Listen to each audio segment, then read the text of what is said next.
এই নারকোল তেলের মধ্যে যে কত গুণ সে কথা আর তোমাদের কি বলবো নতুন করে। প্রতিটা হোম রেমেডিতেই তো আমরা প্রায় নারকোল তেলের ব্যবহার করে থাকি।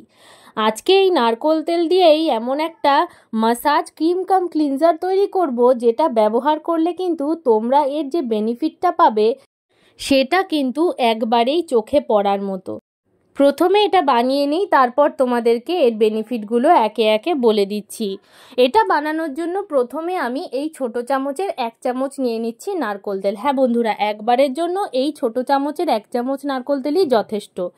ঠিক আরও এই 1 চামচ নিয়ে নিচ্ছি অ্যালোভেরা জেল, মানে 1 চামচ নারকোল তেলের সাথে 1 চামচ অ্যালোভেরা জেল। এবার নিতে হবে কাঁচা দুধ, সেটাও কিন্তু এই ছোট চামচের 1 চামচই আমি ব্যবহার করব। এই কাঁচা দুধ নেওয়াটা কিন্তু ভীষণ ইম্পর্টেন্ট, বয়েল করা দুধ কিন্তু নেওয়া যাবে না। এবার ততক্ষণ পর্যন্ত এটাকে মিক্স করতে থাকবো যতক্ষণ না পর্যন্ত একটা ক্রিমের মতো এটা তৈরি হয়। মানে এই ক্রিমটা যদি তৈরি হয়ে যায় তাহলেই বুঝতে পারবে প্রত্যেকটা ইনগ্রিডিয়েন্টের পরিমাণ কিন্তু একদম ঠিক আছে। নারকোল তেলের মধ্যে আছে অ্যান্টি এজিং প্রপার্টি, স্কিনকে ময়শ্চারাইজ করার প্রপার্টি আর স্কিনকে ক্লিন করার প্রপার্টি। তাছাড়াও এর মধ্যে দিয়েছি দুধ, যার মধ্যেও আছে স্কিনকে পরিষ্কার করার প্রপার্টি, ময়শ্চারাইজেশন করার প্রপার্টি। আর অ্যালোভেরা জেলের মধ্যে তো জানোই স্কিনকে টাইট করে, দাগছোপ দূর করে। স্কিনকে টাইট করে মানেই অ্যান্টি এজিং প্রপার্টি আছে এর মধ্যে, স্কিনকে ভীষণভাবে হাইড্রেট করে। আর এই তিনটে একসাথে মিলিয়ে ব্যবহার করার মানে অ্যান্টি এজিং প্রপার্টি এই তিনটের মধ্যেই কিন্তু রয়েছে।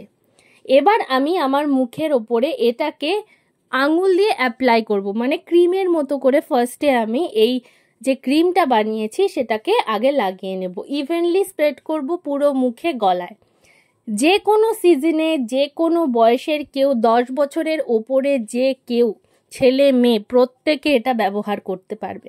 এবার বেনিফিটসগুলো বলে দিই। যাদের মুখে কালো কালো ছোপ আছে, যেমন পিম্পলের দাগ, হাইপার পিগমেন্টেশন অনেকের থাকে, ডার্ক সার্কেল থাকে, সান ট্যান হয়ে যায়, মুখে খুব তাড়াতাড়ি ধুলোবালি বসে গিয়ে ব্ল্যাক হেডস হোয়াইট হেডস তৈরি হয়ে যায়, এছাড়াও মুখে ওপেন পোর্সের প্রবলেম। এই রেমেডিটা যদি তোমরা কন্টিনিউ 7 দিন ইউজ করো, তোমরা যদি আগে পরে ফটো তুলে রাখো, দেখতে পাবে তোমাদের মুখের ওপরে যে পোর্সগুলো আছে কত তাড়াতাড়ি মিনিমাইজ হয়ে গেছে। পোর্স কিন্তু যার মুখে যত ছোট তার স্কিন কিন্তু ততই ভালো। এই তিনটে ইনগ্রিডিয়েন্টের মধ্যে যদি কোনো একটা তোমাদের স্যুট না করে, তোমরা কিন্তু সেক্ষেত্রে মিল্কটা যেমন দিতেই হবে, কিন্তু অ্যালোভেরা জেল যাদের স্যুট করছে না সেক্ষেত্রে তোমরা এখানে ভিটামিন ই ক্যাপসুলও কিন্তু ব্যবহার করতে পারো, বা বাদাম তেলও কিন্তু ব্যবহার করতে পারো, একই রকম কাজ হবে।